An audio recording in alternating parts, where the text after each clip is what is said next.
El generalmente comedido y siempre muy pulcro en su manera de expresarse, querido colega y amigo también Enrique Castillo, que tiene un programa en Canal N, ayer se permitió, contra lo que es usual, hacer un comentario al final del programa, después de hacer una serie de entrevistas, entre ellas a Hernando Guerra García, que es vocero de Fuerza Popular.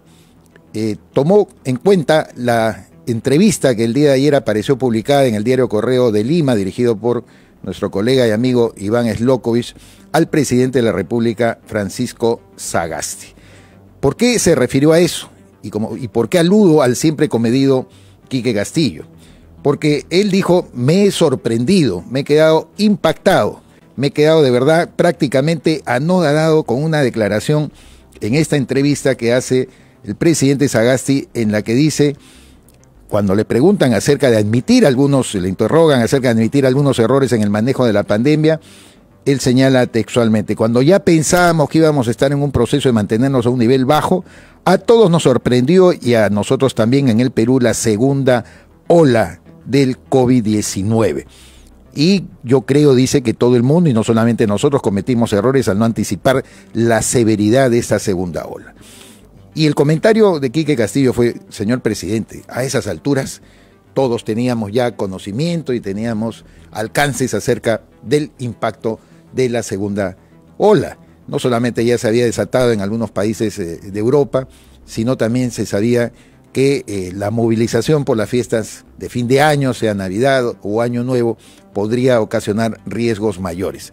Y no solamente ello, sino que también estas protestas, entre comillas, de la generación bicentenaria que dio origen precisamente a su mandato, porque lo sacaron al señor Merino, bien sacado desde mi punto de vista, porque en realidad él no encarnaba ninguna voluntad unitaria y absolutamente creíble por parte del Congreso de la República, que ya estaba bastante cuestionado. Él surge de una serie de movilizaciones que evidentemente también sembraron esta posibilidad de la segunda ola, ¿no es cierto? Además, movilización que era alentada desde muchos medios de comunicación por colegas periodistas que decían que está bien, salgamos a protestar, a ejercer nuestro derecho, se metieron con la generación equivocada, todo muy bien, pero sin medir claramente los impactos que podía causar estas movilizaciones. Incluso el llamado gurú, el médico más importante para ciertos medios de comunicación, yo sigo sorprendido, de verdad, pese a la enorme cantidad de mentiras, contradicciones y errores en la que ha incurrido el doctor Elmer Huerta, señalaba, según él apelando a una experiencia ocurrida en los Estados Unidos y a informes médicos de esta gran nación del norte, que las movilizaciones no iban a ocasionar ninguna cadena de contagios. Hay que recordarlo. A este gurú que la revista César Hildebrand en sus tweets, o sea, el propio César Hildebrand le coloca gurú falible. Yo voy a traer, Quique, ese reportaje que salió hace como 2 meses, ¿no? En enero, febrero del presente año, en la que hace el recuento de las enormes cantidades de contradicciones y mentiras del doctor Elmer Huerta, el llamado experto en el tema de la pandemia, que como todo médico evidentemente no lo vamos tampoco a caricaturizar, a decir que no sabe absolutamente nada, como solemos decir en el Perú, no sabe nada, nunca se hizo nada, todos los extremos son malos. Yo no niego que Elmer Huerta, que incluso es entrevistado hasta por las grandes cadenas de televisión, CNN, tenga alguna aproximación y un conocimiento. No, yo voy a la forma en que driblea todos sus errores y todo el mundo le enciende velitas, ¿no? Mientras que ahora a Ernesto Bustamante, que es un epidemiólogo, una persona que ha estudiado también con toda seriedad, que fue el primero, antes que lo diga el señor Elmer Huerta, en señalar que se debían traer las pruebas moleculares, que eran las únicas válidas para poder determinar el grado de contagio. A él sí, por haberse metido con la sacrosanta vacuna Sinopharm, le caen con todo. Y escuchaba en esos medios de comunicación decir: ¿cuándo se rectifica? ¿Cuándo pide perdón? ¿Cuándo va a decir que se equivocó por haber comparado con cualquier líquido diluible, ¿no es cierto?, la vacuna de Sinopharm? A Ernesto Bustamante, palo por una sola expresión que, como anoche Keiko Fujimori en una entrevista que le hace a la colega Rosana Coya en Panorama, primero dijo que lo mencionó a título personal. En segundo lugar, que probablemente esas comparaciones no son felices cuando lo haces respecto a cosas que no valen la pena, ¿no? De cualquier cualquier elemento que te puedan meter en la vena, probablemente sí, pero Ernesto Bustamante estuvo en la primera línea de cuestionar todo lo que Elmer Huerta aplaudía.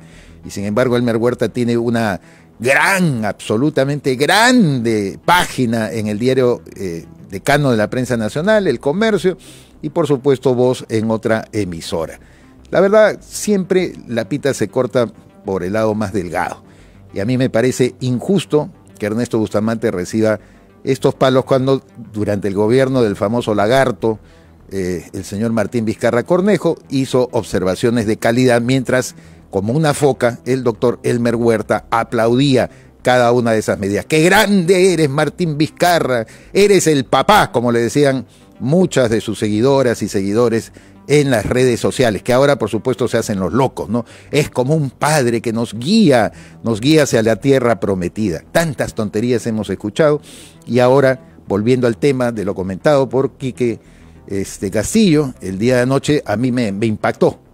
Les repito, Enrique Castillo, que a mí me parece que domina el género de la entrevista muy bien, es uno de los mejores, conjuntamente con Beto Ortiz, tienen ese arte de saber preguntar con paciencia, con tranquilidad, no necesariamente tienen que entrar al choque, a la confrontación. Hizo este comentario final respecto a lo que ha señalado el presidente Sagasti en esta entrevista el día de ayer, publicada por el diario Correo de Lima. Y ya hay que tomarlo también con sorna cuando el presidente Sagasti dice: el Perú es un país muy difícil de gobernar. Bueno, al parecer esa es la expresión más feliz que le extrajo el diario Correo para poder titular dicha interview, ¿no? Pero la verdad que es una verdad de perogrullo, pues el Perú es un país difícil de gobernar. Bueno, para eso se meten los políticos, ¿no? A veces a los periodistas nos dicen: oigan, ustedes son criticones, pero ofrezcan soluciones. No, los periodistas no nos metemos a tratar de dar, ni podemos dar soluciones, porque ese no es el oficio que escogimos. Yo escuché a Horacio Verbinski una vez que viajé con Enrique Sileri, gran director de Caretas, a un evento periodístico en Managua, el año 1994. Horacio Verbinski, un periodista argentino que dirigía Página 12, dijo: los periodistas no estamos para dar solución a los problemas políticos, estamos para exigírselos a los políticos, porque ellos escogieron ese camino. Nosotros el de tratar de entender el ánimo popular, el sentimiento del ciudadano de a pie, común y corriente, que a veces no tiene voz, mientras que los políticos tienen la obligación de darnos soluciones. No nos pidan a los periodistas, uno no critica en cuanto al origen de ciertas decisiones, sino los efectos que causan esas decisiones. Miren ustedes como esta que está declarando el presidente Sagasti. No nos anticipamos a la segunda ola, no supimos medir, como además él, por ampararse, dice, lo compara con otros países, ¿no es cierto?, de Europa, con otros países de América Latina. Eso es una cosa increíble, ¿no? Y por supuesto, esta verdad de perogrullo: el Perú es un país muy difícil de gobernar. Y en efecto es tan difícil que estamos teniendo pues todavía algunos inconvenientes en la administración de las vacunas, pese a que en esta entrevista dice una cosa real, y yo lo quiero reafirmar también para ser equilibrado: lo que el presidente Sagasti y su gobierno ha hecho por esforzarse en conseguir por lo menos 60 millones de vacunas hasta fines de este año, y que va a dejar a 4.800.000 personas, 4.800.000 compatriotas vacunados antes de fin de año. Eso es un dato real, y que lo dicen gente que además está muy enterada del tema. Sobre todo vacunas Pfizer que van a llegar y que ya están llegando en lotes mayores y con más velocidad, se aplican a las personas mayores de 70 años por esta semana, y a partir, imagino, de junio, los que ya tenemos más de 60, veremos la experiencia de ser vacunados. Arranca tu día con el magazine más dinámico del Perú. Noticias, entrevistas, efemérides, política, espectáculos y todos los deportes, las eliminatorias al Mundial, la Liga 1 y la Champions. De lunes a sábado de 6 a 10 de la mañana por Willax Televisión y por TVO Radio 91.9 FM, la radio con fe. Los astros te serán propicios en TVO. Por Facebook, Twitter y YouTube. Suscríbete y activa las notificaciones. A veces es difícil elegir qué mascota tener. Gato. Perro. Gato. Pero para elegir tu lote... Facilote. Obvio. Porque comprar tu lote es facilote. Elige cómo. Ingresa a terreno.pe o llámanos al 616-9009. Centenario.